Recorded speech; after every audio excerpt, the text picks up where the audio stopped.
আসসালামু আলাইকুম viewers, সুরসিন baking এ সবাইকে স্বাগত। আশা করি সবাই অনেক বেশি ভালো আছেন।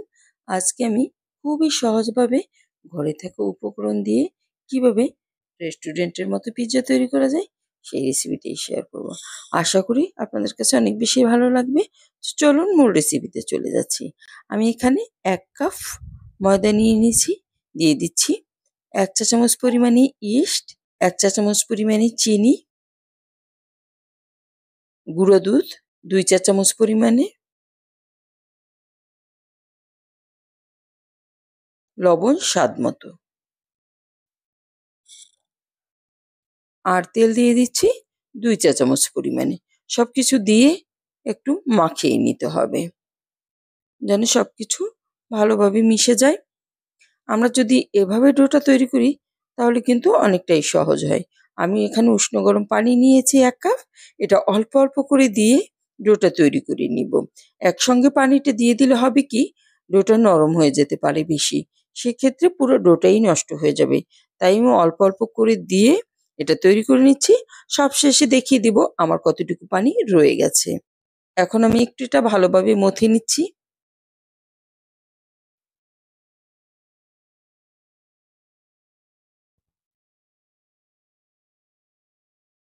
এটা মথা হয়ে গেছে, দেখুন কিছুটা পানি রয়ে গেছে। এই যে সফট একটা ডো তৈরি করে নিয়েছি, দেখুন এই যে এভাবে একটা ডো তৈরি করে নিতে হবে।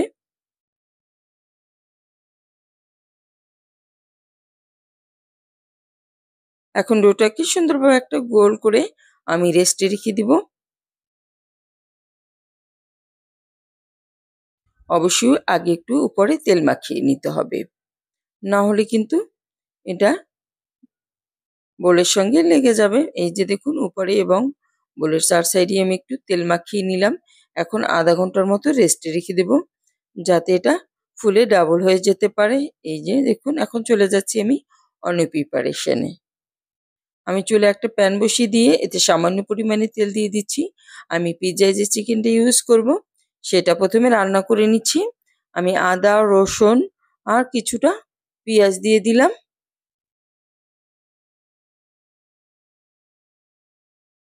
দিয়ে দিচ্ছি স্বাদ মতো লবণ, চিলি ফ্লেক্স, এটা আপনাদের পছন্দ অনুযায়ী দিয়ে দিবেন, কম বেশি যারা যেরকম ঝাল পছন্দ করেন।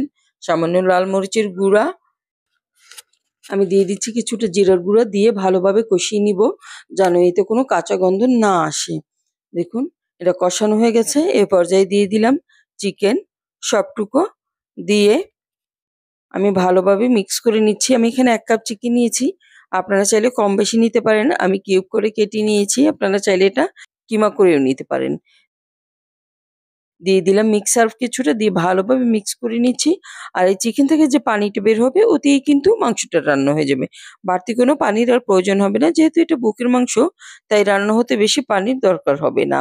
দিয়ে দিচ্ছি চিনি 1/2 চা চামচ পরিমাণে, দিয়ে ভালোভাবে নাড়িয়ে নিচ্ছি। আপনারা চাইলে চিনিটি স্কিপ করতে পারেন এখানে।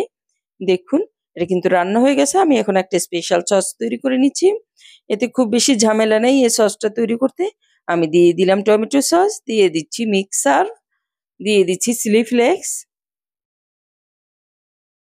দিয়ে দিচ্ছি স্বাদ মতো লবণ, দিয়ে দিচ্ছি কিছুটা চিলি সস, দিয়ে মিক্স করে নিব। আপনারা চাইলে ঝটপট এভাবে সসটা তৈরি করে নিতে পারেন, তাহলে আর পিৎজা সস বানানোর অত ঝামেলা করতে হয় না।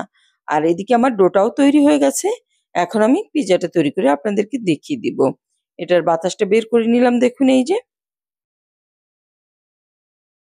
এখন আবারও আমি এটা একটু গোল করে নিচ্ছি। এখন একটু বেলে নিব আমি, আপনারা চাইলে হাত দিয়ে ছড়িয়েও নিতে পারেন।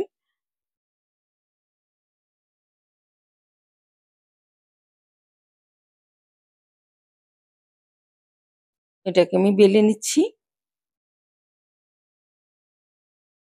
এই যে দেখুন ডোটা আমার বেলা হয়ে গেছে। এখন একটা পিৎজা ট্রেতে তেল মাখিয়ে ভালোভাবে আমি এই যে রুটিটা তৈরি করলাম সেটা সুন্দরভাবে বসিয়ে দেব। তেল মাখানো হয়ে গেছে, এই যেটা বসিয়ে আমি একটু সাইজ করে নিচ্ছি যাতে পিৎজা ট্রে সবখানি এটা সুন্দরভাবে সেট হয়। আর উপর দিয়ে দিচ্ছি যে সসটা আমি তৈরি করে রেখেছিলাম সেটা। চামচটা দিয়ে আমি ভালোভাবে সব জায়গায় দিয়ে দিব।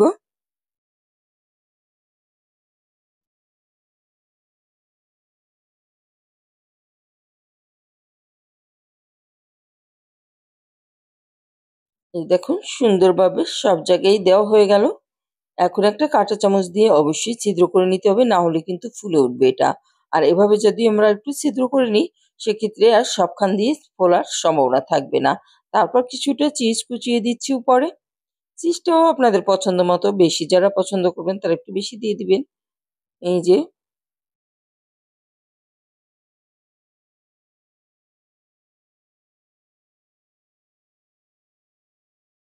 আমি চিকেন দিয়ে দিচ্ছি, সব জায়গায় সুন্দরভাবে দিয়ে দিতে হবে ছড়িয়ে, যাতে সব জায়গায় সমানভাবে থাকে চিকেনগুলি, তাহলে এটা খেতে ভালো লাগবে।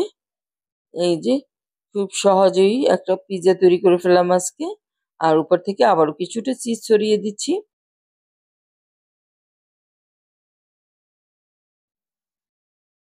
এটা আপনাদের পছন্দ অনুযায়ী দিবেন, যে যেমন পছন্দ করেন। এখন আমি একটা ওভেনে এটা বেক করে নিব 180 ডিগ্রিতে 15 মিনিটের মতো এটা বেক করে নিয়েছি। আমার পিৎজাটা একটু বড়, একটু বেশি সময় লেগেছে। আপনারা যদি ছোট তৈরি করেন সেক্ষেত্রে অনেকটা সময় কম লাগবে। এখন একটু কেটেও আমি দেখিয়ে দিচ্ছি এটা কেমন হলো। এই যে তৈরি হয়ে গেল আমার পিৎজা। আশা করি আজকের রেসিপিটা আপনাদের কাছে অনেক বেশি ভালো লেগেছে। আর ভালো লাগলে বেশি বেশি শেয়ার করে দিবেন। আজকালকার বাচ্চারা অনেক সময় হুটহাটি কিন্তু আমাদের কাছে অনেক কিছু বায়না করে থাকে, যেমন পিৎজা, পাস্তা এইসব। তাই খুব সহজেই কিভাবে পিৎজাটা তৈরি করা যায় সেই রেসিপিটাই আজকে আমি শেয়ার করব। আশা করি আপনাদের কাছে অনেক বেশি ভালো লাগবে।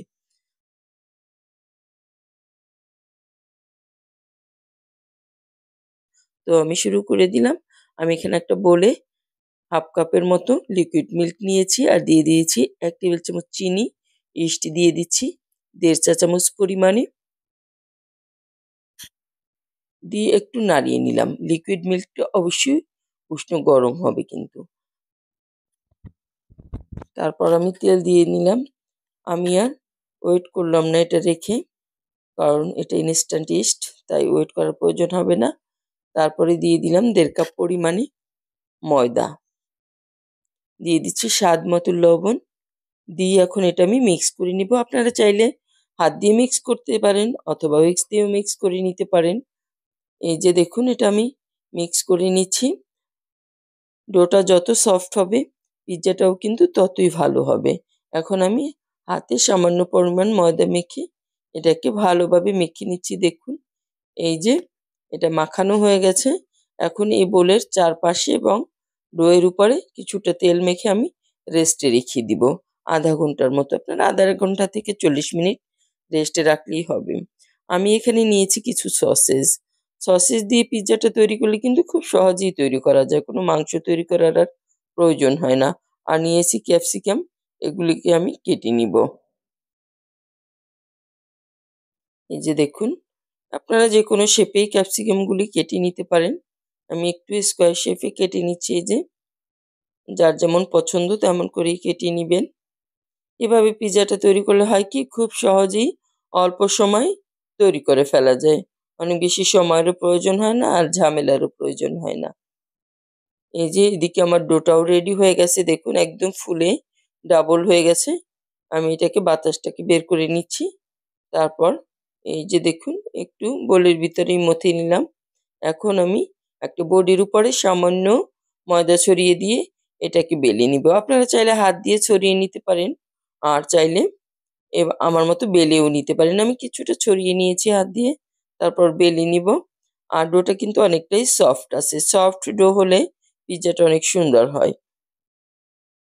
এই যে দেখুন একটা রুটির মতো আমি তৈরি করে নিলাম। এখন আমি একটা পিৎজা ট্রে নিয়েছি, এতে দিয়ে দিচ্ছি রান্নার তেল, দিয়ে একটা ব্রাশ দিয়ে সুন্দরভাবে ছড়িয়ে নিব। আমি তেলটাকে ছড়িয়ে নিচ্ছি এভাবে দেখুন।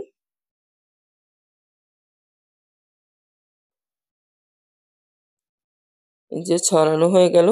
উপরে আমি দিয়ে দিলাম যে রুটিটা তৈরি করেছিলাম সেটা সুন্দরভাবে বিছিয়ে নিবেন। এই যে বিছানো হয়ে গেছে। এখন আমি কোনো পিৎজার সস টস তৈরি করলাম না, একটা সস তৈরি করে নিচ্ছি। এখানে আমি টমেটো কেচাপ দিয়ে দিয়েছি অরিগানো, আরও দিয়ে দিচ্ছি চিলি ফ্লেক্স। এই মিলিয়ে একটা সস আমি তৈরি করে নিলাম ঝটপট। তারপর এটা আমি সমস্ত রুটিটার উপরে ছড়িয়ে দেব সুন্দরভাবে। আপনারা যদি সসটা একটু বেশি খেতে চান তাহলে একটু বেশি করে দিয়ে নিবেন। এই যে সুন্দরভাবে ছড়িয়ে দিতে হবে এভাবে। ছড়ানো হয়ে গেছে। এখন একটা কাঁটা চামচ দিয়ে আমি একটু ছিদ্র করে নিচ্ছি। ছিদ্র করে নিলে হবে কি, এটা ভেতর থেকে ফুলে উঠবে না।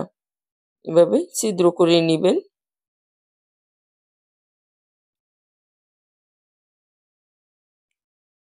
এটা ছিদ্র করা হয়ে গেছে। এখন উপরে কিছুটা আমি চিজ ছড়িয়ে দিব। চিজের পরিমাণটা আপনাদের পছন্দ অনুযায়ী দিবেন, যে যেমন পছন্দ করেন। কম খেতে চাইলে কম দিবেন, বেশি খেতে চাইলে বেশি দিয়ে দিবেন। এখন উপরে আমি দিয়ে দিব যে ক্যাপসিকাম আর সসেস কেটে রেখেছিলাম, সেগুলি সুন্দরভাবে সাজিয়ে দেব। এর টেস্টটা কিন্তু অনেক মজার হয়। ঝটপট তৈরি করেছি, এজন্য যে স্বাদ খারাপ হবে তা না, কিন্তু অনেক টেস্টি হয়।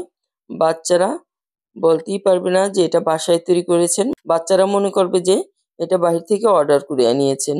এই যে দেখুন, আমি সসেসগুলিও সুন্দরভাবে দিয়ে দিলাম। তারপরে উপর থেকে আরও কিছুটা চিজ ছড়িয়ে দিব। সুন্দরভাবে একটু ছড়িয়ে দেব উপরে চিজ। এই যে এরপর একটা ইলেকট্রিক ওভেনে আমি এটা বেক করে নিব। আপনারা চাইলে চুলায়ও এটা একটা অ্যালুমিনিয়ামের পাত্রে বেক করে নিতে পারেন। আর আমি আজকে ইলেকট্রিক ওভেনে এটা বেক করে নিচ্ছি। এই যে দেখুন, 180 ডিগ্রিতে 12 থেকে 14 মিনিটের মতো লাগবে। আমার পিৎজাটা একটু বড়, একটু সময় বেশি লেগেছিল। আর যদি ছোট হয় সেক্ষেত্রে সময়ও কম লাগবে। এই যে পিৎজাটা তৈরি হয়ে গেছে, সুন্দরভাবে আমি একটু কেটে নিচ্ছি। তো তৈরি হয়ে গেল হোমমেড সসেস পিৎজা। আশা করি আজকের রেসিপিটা আপনাদের কাছে অনেক বেশি ভালো লেগেছে। আর ভালো লাগলে বেশি বেশি শেয়ার করে দিবেন। সবাই অনেক বেশি ভালো থাকবেন। আল্লাহ হাফেজ।